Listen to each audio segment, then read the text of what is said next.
Well, friends, question is, can you get rich selling firewood? That's what we're going to look at in this episode of York Firewood. Friends, it's been said that some people say, well, I'm not trying to get rich selling firewood. What exactly are they talking about? Well, to be honest with you, I believe they're talking about pricing, which is something completely separate than getting rich or getting wealthy. So, and you have to decide and define for yourself what getting rich or getting wealthy means. But I want to show you something, and hopefully this is going to work out, that I can show you on my whiteboard that we're going to have. How you can, by selling 1 quart a month, just 1 quart a month, can get you wealthy. So, okay? First of all, I want to talk about price. Let's talk about pricing on your firewood in terms of what is it exactly that you price it? How do you price out your firewood? Do you do it, you figure out what the other people are charging and then you charge accordingly? Well, that can be, that could be a one way to be able to price out your firewood, but I would suggest that you look at your expenses and what it is you want to make and what you want to earn. That helps you determine what you're pricing your firewood at. I'm going to use a firewood example of 1 quart of firewood to sell for $300.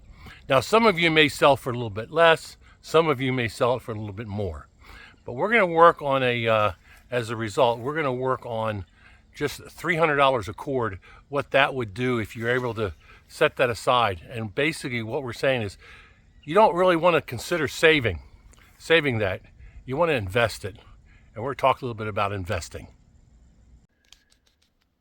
You think after 1 quart a month, you think you'd be able to save that amount of money that you sell a quart of wood for? Or maybe you sell more, maybe you sell less. But let's just talk about a 1 quart of wood being $300. What would happen if you if you invested $300 a month into the stock market through an investment account? Now, let's talk a little bit about that, how you do that. One of the ways you do it is you can set up an account with some of the brokerages that are there. Now, I have mine in Fidelity, and I also have some in Robinhood, and I have some in Coinbase. Let's take $300 a month, and you set it aside, and you different things you can do. You put $300 a month, and you will have set aside $144,000 at the end of 40 years. Compounding interest at the high rate of interest now, 3.5%, would make just under $400,000 by sticking it in a savings account. And if you get it into a stock EFT, and I'll explain what that is in a little bit, you're talking about $1.2 million. Same amount of time, same amount of money. You put in $144,000, you're going from $400,000 to $1.2 million. What would you rather do? Now I'm going to talk about investing in ETFs, which stands for Exchange Traded Funds. What exactly is an ETF versus an individual stock, such as Home Depot? Well, individual stock in Home Depot, you can put your monies in individual stocks, and what you're going to be doing is you're going to be subject to the ups and downs of that particular stock. Where an ETF, you have multiple stocks that are involved, and it has an upside potential. The fact is one basket full of funds, and the basket of funds will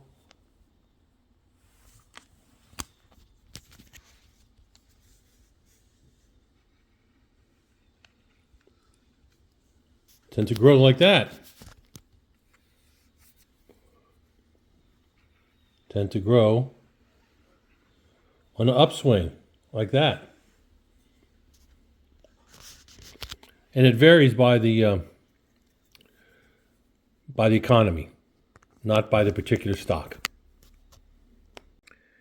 You can start your investment fund with simply $1, and you can put them into different funds or different exchanges that are out there. And the exchanges that are out there are things such as Fidelity, Coinbase, Robinhood, Charles Schwab, etc. Now, I have mine in Fidelity, and I also have some in Robinhood, and I have some in Coinbase. Now, I have investments that are spread across different ETFs and different functions, just to let you know. Now, this is something that I'm late at the table at, and I am 68 years old, and I had depended upon my business to gather value in my life for retirement. However, that just didn't pan out. I started out in one business I had, high income, and then it started to drop as my health declined, and it started leveling out, started to drop, leveled out, started to drop, and I became concerned because I saw a pattern that was going on. I thought that my business value was really decreasing, and I had to make a change. I retired, have Social Security, and now my business down to zero. So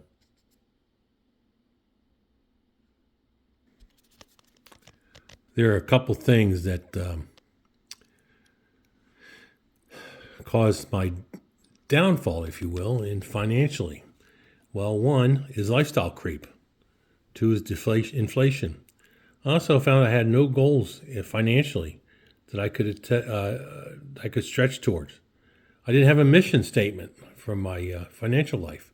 Also, a lack of vision for long-term events that occurred in my life. However, now I'm determined that I can set aside at least $300 a month, but I'm up to between $300 and $1,000 a month is what I'm setting aside, basically to help my family out. So I do have some life insurance, as well as I started putting money aside for the stock rather than just having business. I started business with the mind that they would be available for my kids, but neither of my kids are interested in involved in our business. So I got to set money aside somewhere else. So that's kind of why I've gotten to this point that I'm setting money aside. Now, where am I putting it?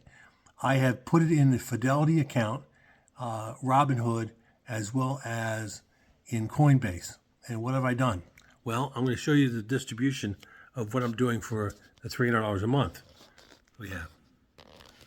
So, 45% of the money is going to an ETF called SCHD.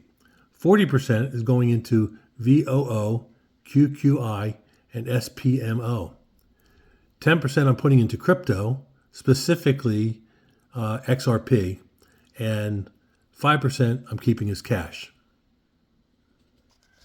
That's kind of my goals. Now, I got to tell you, I am not a financial advisor. I am not giving any kind of advice. Neither I myself or YouTube are going to be liable for any type of occurrence that goes on with regards to your accounts, etc. Just take this information for information purposes only. Just take it for what you're seeing me do. It's what I'm doing. It's not any type of advice other than suggest that you look else at different options that may exist. I'm just opening up these options for us for what we can do to get rich through Firewood. Now, this is rather awkward. There are other videos that explain this a lot better than I can explain it here. But I got to tell you that just from a simplicity standpoint, you got to check it out to find out what your money's going to do for you at 10% versus 2% or 3%, 3.5%. So now, what is the minimum that I'm looking at? So I want to show you that $300 a month set aside is this. $300 a month equals $3,600 a year. Times 10 years is $36,000. That is more than I have right now. And it's more than I had. Although I have other assets I could sell, my equipment, my firewood equipment, etc., should something happen and something turn down. The equipment that I have is an asset that's income generating asset. That's basically what we're talking about. I talked to Russ Willie one time. We talked about investing, and we did talk about having, income generating assets. Those are the things that you should invest in, etc. Now, I say you should. I am not a financial advisor, and I'm not going there. But I just wanted to share with you that's one of the things that we talked about. So, one of the things I did to get started in this was I did have some silver. And one of the things I did, I saw now silver is something that, for me, I should not have had as a base or basic investment tool. Because what I found is, for me, silver was basically an increasing or decreasing asset in terms of value. It provided no sense of compounding that effect. And that's one of the things that having investments in the stock exchange can provide a compounding effect on your money. Now, it only is true and really significant after 10 to 15 years of holding. But I know in silver, no matter how long I hold it, silver was not going to compound on it. It basically went to market value as the values increased. And some will say that it was a value just by itself for increasing. And I was able to sell it. I had bought it at $17 an ounce and ended up selling it at $39. So I did pretty good on that particular sale, but that's what I did in terms of starting my account. So I ended up with several $1,000s in my account, and I've watched it grow already by about $500 in a short period of time in terms of my investments that I put into the stock exchange, or I should say the EFTs that I've invested in. So I'm 68 years old, and I'm just learning about this. If I had learned about this in my 30s or 40s, I'd be in a much different position than what I am now. So I'm hoping that this reaches somebody, so that somebody in their 30s and 40s can see what exactly sticking some money aside and sticking it in an investment account can do. What do I do? First of all, this is not financial advice. I am not a financial advisor. I have to give you all the kind of disclaimers. This is just something to think about and something that hopefully you'll be able to make a decision on. But in no way, shape, or form am I going to be responsible for people making or losing money in this particular issue, because that's one of the things you can certainly do if you get involved in the stock market. You can certainly lose money. But one of the things that happens is I have just started to get investing in this, and certain types of assets of which I'm starting to invest in. In no way, I am not an advisor. I'm not a financial advisor or whatever. Just trying to give you food for thought, things to think about, things to consider. Hopefully, this kind of stuff will change your life, to be honest with you, because it's changed mine in a relatively short period of time. So, well, the concept of investing in EFTs and et cetera, and using firewood for that, frankly, you're not going to be selling firewood for 40 years, but it's basically getting in the habit of setting money aside, a certain amount aside per month to do that. Now, there's something called dollar cost averaging, rather than setting a certain lump aside, is you can set up $7 a day. 7 times 30 is $210. That's per month.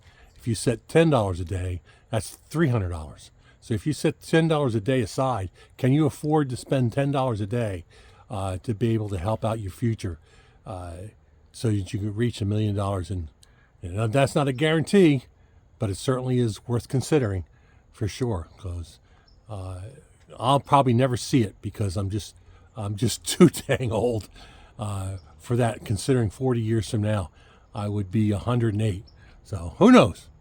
Who knows? But with my current health conditions, I doubt it. But it'll give something for my family that they can look forward to for the future, and I'll be able to give them something of value that will give them some. Get some type of legacy. That is really what is important to me. Is that having a legacy to be able to pass on to my family. So through that exchange, through those exchanges, through that investment strategy, that's what I'm hoping to do. I never considered investments in the past. I hope it's not too late for you. I hope that you consider doing some investments rather than savings. Consider it. And oh, by the way, probably the first thing you should do is pay off all your credit cards, because you pay your credit cards off. You take your $300 a month and pay down your credit cards.